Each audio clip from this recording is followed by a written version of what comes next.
UPSC सारखी कठीण परीक्षा उत्तीर्ण करण्यासाठी डोळ्यापुढे केवळ लक्ष असून चालत नाही, तर ते ध्येय गाठण्यासाठी कठोर परिश्रमाचं सातत्य असावं लागतं.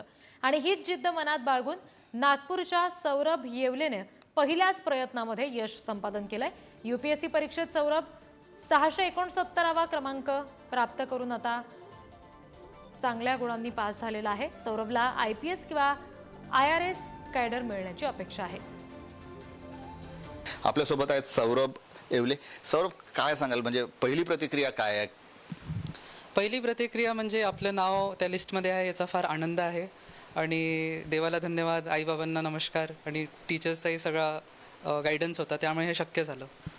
काय सांगाल, कारण UPSCची परीक्षा म्हणजे सर्वात कठीण परीक्षांपैकी गणल्या जाते आणि ती क्रॅक करण्यासाठी कसे प्रयत्न केलेत?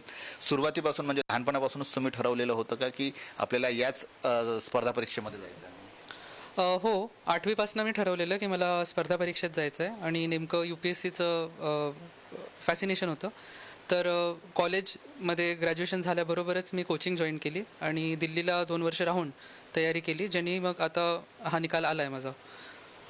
अभ्यासाचं नियोजन कसं केलं? कारण परीक्षा खूप कठीण समजल्या जाते, म्हणजे मेंटल स्ट्रेससोबतच फिजिकल स्ट्रेस पण असतो. हे सगळं नियोजन कसं केलं, अभ्यास कसा केला? खरं सांगू तर UPSCचा अभ्यासक्रम थोडा सोपा असतो. 10वीमध्ये मला चांगले मार्क होते, मी मेरिट होतो. तर 10वीचे जे CBSEचे पुस्तकं आहे तीच तुम्हाला वाचायची आहे, हिस्ट्री, सिविक्स, जॉग्रफी वगैरे. तर ते जर तुमचं बेसिक स्ट्रॉंग असेल तर तुम्ही डेफिनेटली एक परीक्षा क्लिअर करू शकता. आणि अभ्यासाचं नियोजन म्हणजे तुम्ही सातत्याने अभ्यास करायचा, दर दिवशी एक स्पेसिफिक टार्गेट ठेवायचं.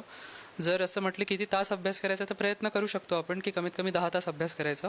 आणि 1 वर्ष जर तुम्ही सातत्याने केलं तर पुढच्या वर्षी मग तुम्ही कमी वेळ दिला तरी तुमचं रिव्हिजन झालेलं असतं.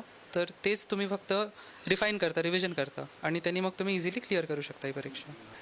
कॅमेरामन मंगेश मोहितेसह जितेंद्र शिंगाडे, पुढारी न्यूज, नागपूर.